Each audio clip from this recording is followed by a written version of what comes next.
ദിവ്യാത്മാക്കൾക്ക് വിനീതമായ നമസ്കാരം. കർമ്മം കൊണ്ടാണ് ഈ പ്രപഞ്ചം ഉണ്ടായതും കർമ്മം കൊണ്ടാണ് നിലനിൽക്കുന്നതും കർമ്മം കൊണ്ട് തന്നെയാണ് ഇത് നശിക്കുന്നതും. എന്നാൽ ആ കർമ്മം ഏതു തരത്തിലുള്ളതായിരിക്കണം? കർമ്മം നമ്മെ എങ്ങനെയാണ് ഉദ്ധരിക്കുന്നത്? നമ്മെ ഉയർത്തുന്നതും കർമ്മമാണ്, നമ്മെ താഴ്ത്തുന്നതും നമ്മുടെ കർമ്മം തന്നെയാണ്. അതിനാൽ ഉദ്ധരിക്കാൻ പറ്റുന്ന വിധത്തിൽ വേണം നാം കർമ്മം ചെയ്യാൻ. എന്നാൽ എങ്ങനെയായിരിക്കണം ഉദ്ധരിക്കേണ്ട കർമ്മം? ഒരു കവി നമുക്ക് പറഞ്ഞു തരുന്നു. ത്യാഗോജ്വലം കർമ്മമെങ്ങും പുണ്യം, ദേവതീർത്ഥം പോലെ വന്യം, സ്വാർത്ഥകർമ്മം വിഷമാലിന്യമേറുന്നു രോടനീരെന്ന പോൽ നിന്യം. ത്യാഗോജ്വലം കർമ്മമെങ്ങും, തനിക്ക് വേണ്ടി ഞാൻ ചെയ്യുന്നു, അത് എനിക്ക് വേണ്ടി മാത്രമേ ചെയ്യൂ എന്ന അവസ്ഥ. അല്ലാതെ എല്ലാവർക്കും വേണ്ടി, മറ്റുള്ളവർക്ക് വേണ്ടി ചെയ്യുന്ന കർമ്മമാണ് ത്യാഗോജ്വലം. മറ്റുള്ളവരുടെ സുഖത്തിന് വേണ്ടി താൻ ചെയ്യുന്ന കർമ്മത്തിനാണ് ത്യാഗം എന്ന് പറയുന്നത്.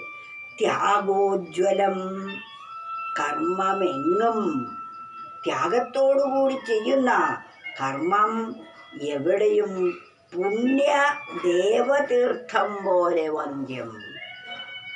അത് പുണ്യപ്രദമാണ് ആ കർമ്മം. മാത്രമല്ല അത് ദേവതീർത്ഥം, ദൈവത്തിൽ നിന്ന് വരുന്ന തീർത്ഥം പോലെയാണ് അത്തരത്തിലുള്ള കർമ്മം. തീർത്ഥം എന്നത് നമ്മെ ശുദ്ധീകരിക്കാൻ ഉപകരിക്കുന്നതിനെയാണ് തീർത്ഥം എന്ന് പറയുന്നത്. ദേവതീർത്ഥം ദൈവികമായി വഴിഞ്ഞൊഴുകുന്ന തീർത്ഥം പോലെയാണ് ഉജ്ജ്വലമായ ത്യാഗത്തോടുകൂടി ചെയ്യുന്ന കർമ്മം.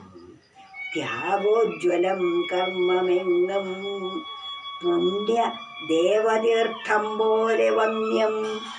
അത് പുണ്യപ്രദമാണ്, അത് ദൈവത്തിൽ നിന്നും വരുന്ന തീർത്ഥം പോലെ വന്ദിക്കേണ്ടതുമാണ്. അതാണ് ത്യാഗോജ്വലമായിട്ടുള്ള കർമ്മത്തിൻ്റെ ഫലം. ഇനിയോ സ്വാർത്ഥകർമ്മം വിഷമാലിന്യമേറു നോരോടനീരെന്ന പോൽ നിന്യം. എന്നാൽ മറ്റൊരു കർമ്മത്തെ കുറിച്ച് പറയുന്നു. കർമ്മത്തിന് പാപമെന്നും പുണ്യമെന്നും രണ്ട് തരമുണ്ട്. അത് പുണ്യകർമ്മത്തെക്കാൾ ഉത്കൃഷ്ടമാണ് ആദ്യത്തെ കർമ്മം.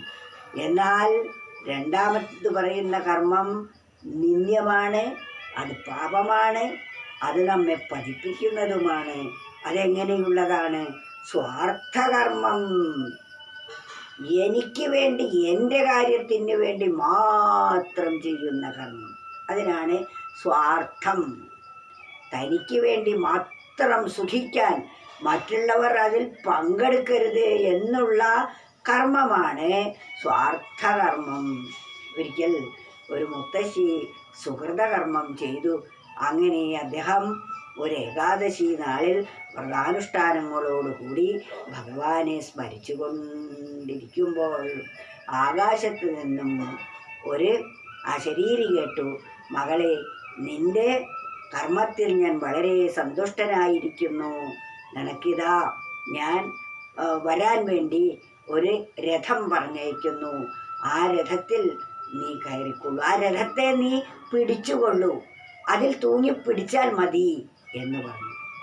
കയറിയിരിക്കാനുള്ള സൗകര്യമില്ല, ആ രഥത്തിൽ തൊട്ടാൽ മതി, നിനക്ക് മേലോട്ടുയരാൻ പറ്റും എന്ന് പറഞ്ഞു.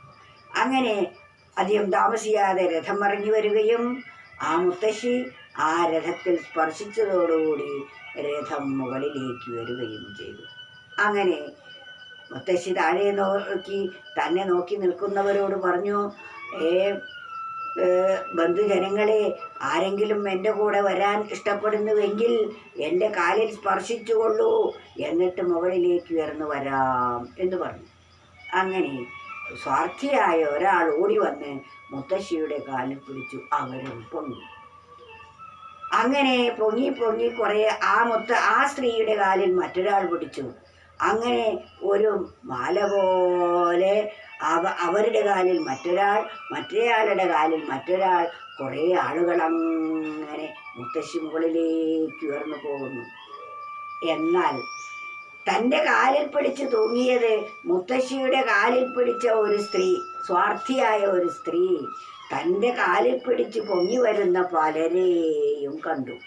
ആഹാ, അവരങ്ങനെ സ്വർഗത്തിലെത്തണ്ട എന്ന് വിചാരിച്ച് ആ മുത്തശ്ശിയുടെ കാലിൽ പിടിച്ചിരുന്ന സ്വാർത്ഥിയായ സ്ത്രീ പിടിവിട്ടു. എൻ്റെ കാലിൽ നിന്ന് വിടേ എന്ന് കാല് പിടിച്ചവരോട് പറഞ്ഞെങ്കിലും അവർ പിടിവിട്ടില്ല. പക്ഷെ അവർ പിടിവിട്ടില്ലെങ്കിലും എനിക്ക് പിടിവിടാലോ എന്നോർത്ത് സ്വാർത്ഥിയായ സ്ത്രീ മുത്തശ്ശിയുടെ കാലിൽ നിന്നും പിടിവിട്ടു. എല്ലാവരും താഴെ വീണു. മുത്തശ്ശിയും തകർന്നു തരിപ്പണമായി. മറ്റുള്ളവർ തന്നെ ആശ്രയിച്ച് ആരും ഇവിടെ ഉയരേണ്ട എന്ന സ്വാർത്ഥ ബുദ്ധിയുള്ള ആ സ്ത്രീക്ക് പറ്റിയത് എന്താ? എൻ്റെ കാല് പിടിച്ച് ആരും അങ്ങനെ ഉയരണ്ട എന്ന് പറഞ്ഞ് അവർ പിടുത്തം വിട്ടതുകൊണ്ട് അവർക്കും നഷ്ടമായി, മറ്റുള്ളവർക്ക് അവിടെ ഉയരാൻ സാധിച്ചില്ല. അവർ ദേഹം ഉപേക്ഷിച്ചിട്ടെങ്കിലും ആ മുത്തശ്ശിയുടെ കൂടെ പോയി. ഈ സ്ത്രീക്ക് ഒരിക്കലും ഉയരാൻ പറ്റിയില്ല. അവരുടെ നട്ടെല്ലൊടിഞ്ഞു, അവരുടെ കാലൊടിഞ്ഞു, കയ്യും കാലും ഒടിഞ്ഞ് അത്യന്തം വേദനയോടുകൂടി അവിടെ കിടക്കേണ്ടതായി വന്നു. ഇതാണ് സ്വാർത്ഥകർമ്മം എന്ന് പറയുന്നത്. അതുകൊണ്ട് തൻ്റെ ഉയർച്ചയെ മാത്രം നോക്കി ചെയ്യുന്ന പ്രവൃത്തി, അങ്ങനെയുള്ള പ്രവൃത്തിയുടെ ഫലം എപ്രകാരമാണ്? ഓടനീര് പോലെ നിന്ദ്യമാണ്. എന്താണ് ഓടനീര്? അഴുക്ക് ചാലിൽ കൂടി വരുന്ന വെള്ളത്തിനാണ് ഓടനീരെന്ന് പറയുന്നത്. സ്വാർത്ഥകർമ്മം വിഷമാലിന്യമേറുന്ന, വിഷവും അഴുക്കും നിറഞ്ഞിരിക്കുന്ന ഓടനീര് പോലെ നിന്ദ്യമാണ് സ്വാർത്ഥകർമ്മം. എന്നാൽ മുത്തശ്ശിയാകട്ടെ നിസ്വാർത്ഥമായ സേവനത്തിലൂടെ ആർക്കെങ്കിലും ഉയരാൻ പറ്റുമെങ്കിൽ എൻ്റെ കാലിൽ സ്പർശിച്ച് കയറിക്കോളൂ എന്ന് പറഞ്ഞത് ദേവതീർത്ഥം പോലെ വന്യമാണ്.